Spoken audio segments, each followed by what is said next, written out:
आगरा की एक खबर पढ़ करके सुना रहा हूँ, उसके बाद में एक दो बातें करूँगा, इनको ज़रूर गौर से सुन करके जाना। ये मामला है आगरा का। आगरा में एक सरकारी स्कूल के टीचर को 4 घंटे तक डिजिटल अरेस्ट किया गया।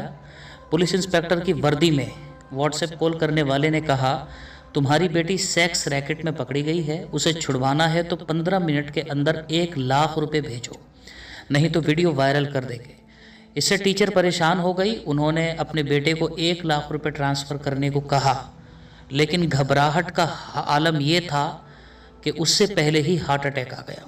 उन्हें अस्पताल ले जाया गया, लेकिन दिमाग के ऊपर जो टेंशन थी, उस बात की टेंशन जो हुकाम हुआ ही नहीं था, उस टेंशन ने आखिरकार उनकी जान ले ली। अस्पताल में जाकर के उनको बचाया नहीं जा सका। अब बेटे ने पूरे मामले में कॉल डिटेल और साक्ष्य पुलिस को सौंपे हैं। अब पुलिस कॉल करने वाले शख्स को ट्रेस करने का प्रयास कर रही है। कहा जा रहा है कि डिजिटल अरेस्ट में ये पहली मौत है।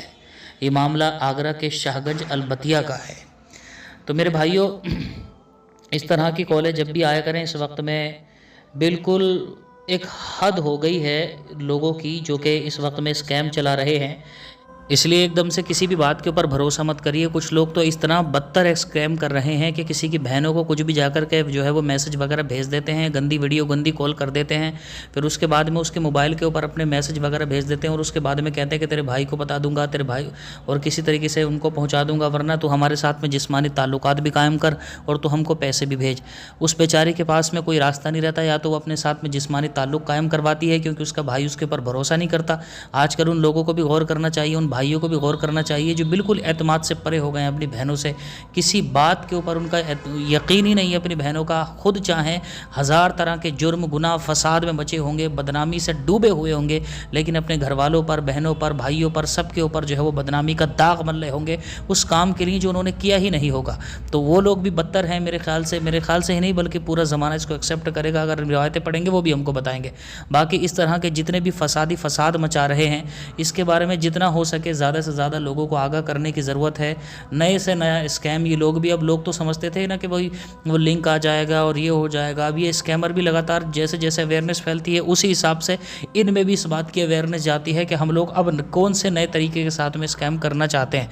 तो इसलिए इन चीज़ों के बारे में अपडेट भी इंसान को रहना चाहिए ताकि इस तरह के स्कैम से बचता रहे। और बाकी एकदम से घबराना वबराना ये तो नहीं चाहिए। अल्लाह तबारक व तआला हम सब की हिफाजत फरमाए इन स्कैमर से।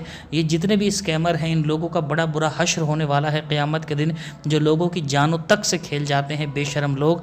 अगर इसके अपने घर का कोई होता है, ऐसे चला जाता, वो भी ऐसी बात के लिए जो उसने किया ही नहीं है, तो उसका एहसास होता कि किसी को इतनी ज़्यादा टेंशन देना ऐसे काम के लिए, मतलब एक दिल निकाल देने वाला, एक नस को फाड़ देने वाला काम था जो उस औरत के साथ में हुआ, और वो भी उस काम की वजह से जो हुआ ही नहीं था। अल्लाह तबारक व तआला हम सब की हिफाजत फरमाए और ज़्यादा से ज़्यादा लोगों तक इस पैगाम को पहुँचाइए ताकि लोग जो है इस तरह की बकवास से, स्कैम वगैरह से महफूज रहें। और जो भी स्कैमर्स से रिलेटेड वीडियोज़ वगैरह या इन्फॉर्मेशन आपको मिलती है तो उसको ज़्यादा से ज़्यादा अपने दोस्तों तक शेयर कर दिया करें, क्योंकि अवेयरनेस जितनी कम लोगों के पास में होती है उतने ही ज़्यादा बेचारे लोग मीठी ज़बान के आगे फंस जाते हैं या फिर सख्ती पे फंस जाते हैं।